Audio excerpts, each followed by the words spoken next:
On va parler santé avec vous, docteur Vincent Valinduc. Cette semaine, l'Organisation mondiale de la santé a alerté sur les acides gras trans d'origine industrielle qui mettent en danger des milliards de personnes sur la planète. Alors, on est tous un peu paumés, Vincent, entre les acides gras saturés, les insaturés et maintenant donc les acides gras trans.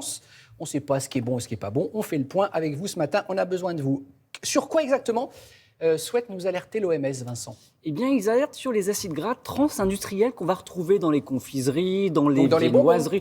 Il y en a peut-être, je ne pense pas qu'il y en ait beaucoup, mais effectivement, on a dans les pâtes à tartiner. Voilà. En réalité, ils sont plutôt sympas parce que ça permet de stabiliser le produit et puis aussi, c'est plus facile à conserver. Mais le problème, c'est qu'en fait, ils ne sont pas bons pour votre santé. Ils augmentent le risque de facteurs cardiovasculaires. Ils ne sont pas bons pour votre taux de cholestérol. Et en réalité, l'OMS a dit attention parce que ça pourrait effectivement engendrer 500 000 décès par an. Donc, c'est pour ça qu'ils tirent un petit peu l'alarme. Il faut savoir qu'en fait, l'alarme, elle est tirée déjà depuis quelques années. Déjà en 2018, ils ont dit, les gars, attention, il faut diminuer au niveau alimentaire les acides gras trans-industriels.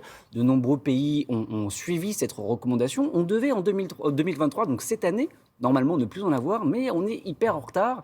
Et résultat, d'autres pays n'ont pas pris en compte cette alarme et exposent donc 5 milliards, vous le disiez, d'individus au danger de cette consommation. On peut revoir juste le petit dessin avec les produits dans lesquels on les retrouve. Donc on voyait une huile par exemple, mais c'est une huile chauffée, c'est ça? C'est l'huile végétale, la pâte à tartiner, les snacks. Mais encore une fois, il y a, en ce moment, tout ce qui est en Europe et dans les pays des Amériques, en réalité, on a plutôt bien réagi. On a plutôt suivi les consignes de l'OMS. Par exemple, l'Australie, elle, semble un peu plus mauvaise élève et ne semble pas avoir respecté le taux imposé par l'OMS. Et c'est écrit sur les étiquettes Oui, on peut le retrouver, acide gras trans-industriel. Oui. À chaque fois, il faut prendre une loupe. Hein. Oui, c'est vrai. C'est de plus en plus petit d'ailleurs. Ils écrivent de plus en plus petit sur les étiquettes. On est d'accord. Non, mais il faut toujours, de toute façon, vérifier la liste des ingrédients. C'est une gymnastique à mettre en place. Vous avez évoqué la question du cholestérol. Il faut lui faire la guerre à lui aussi?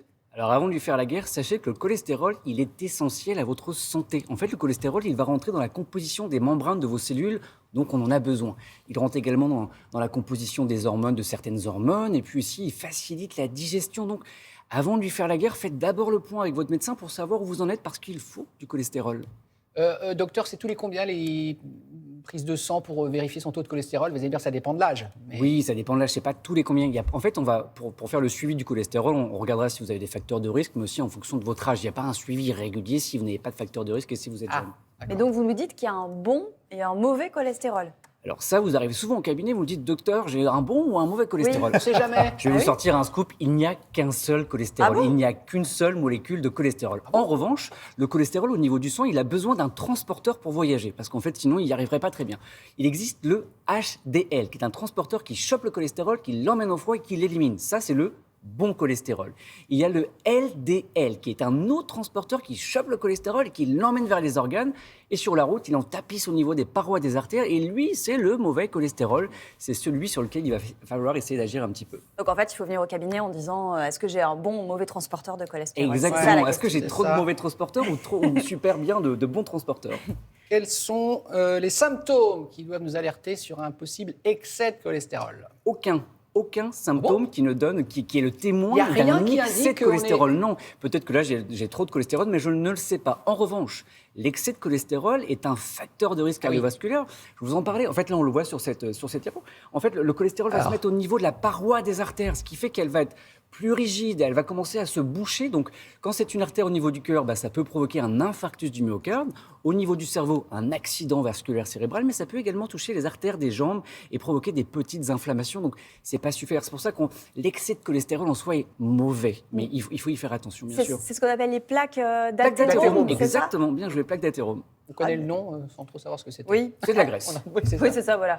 Et alors, est-ce qu'il y a un secret, du coup, pour ne pas avoir trop de cholestérol? Ou est-ce qu'il y a on peut avoir une prédisposition, je ne sais pas, génétique pour avoir du cholestérol? Un peu des deux. En effet, en fait, ça, on ne sait pas toujours, mais c'est vous qui fabriquez votre cholestérol. La plupart du cholestérol vient du foie. Un tiers ne vient que de l'alimentation. C'est-à-dire que c'est pas si... un tiers ne vient que de l'alimentation. Donc, en réalité, vous allez quand même pouvoir jouer sur votre mode de vie. Une petite variable. Une petite variable, mais qui est non négligeable. Vous allez pouvoir quand même modifier ce taux de cholestérol, cet excès de cholestérol, grâce à votre assiette. Donc, ça passe par notamment limiter les acides gras qui sont saturés. Comment on les reconnaît ? Ce sont les acides gras qui vont être solides à température ambiante. Le beurre, vous avez aussi, vous savez, le gras du jambon, ça c'est riche en acides gras saturés, c'est des mauvaises graisses. Je vous parlais du beurre, donc je ne suis pas en train de vous dire, lâchez votre tartine de beurre ce matin. Non, de temps en temps, vous avez le droit de vous faire des petits plaisirs, mais on limite. Ensuite, deuxième chose, pour la cuisson, on va privilégier les huiles végétales, augmenter les fibres parce qu'au niveau digestif, normalement, elles permettent de limiter l'absorption du cholestérol. Donc ça, c'est plutôt bien.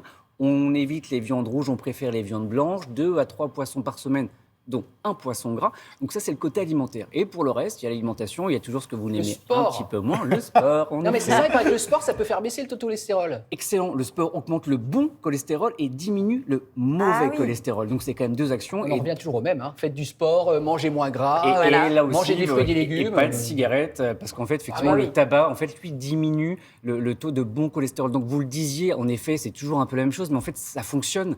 Mais vous êtes parfois un petit peu feignant et vous vous dites, bon, je ferai ça plus tard. C'est un vous collectif ou c'est un vous pour nous Non, c'est un vous avec beaucoup de bienveillance. Mais heureusement que vous n'avez pas regardé l'émission hier avec la raclette, c'est au menu. J'ai la vidéo, je vais vous la passer. Bon, j'ai vu qu'il y avait des petites choses passer, Maya. Et il y avait de la charcuterie, il y avait de la cochonaille. Mais il y avait un cornichon.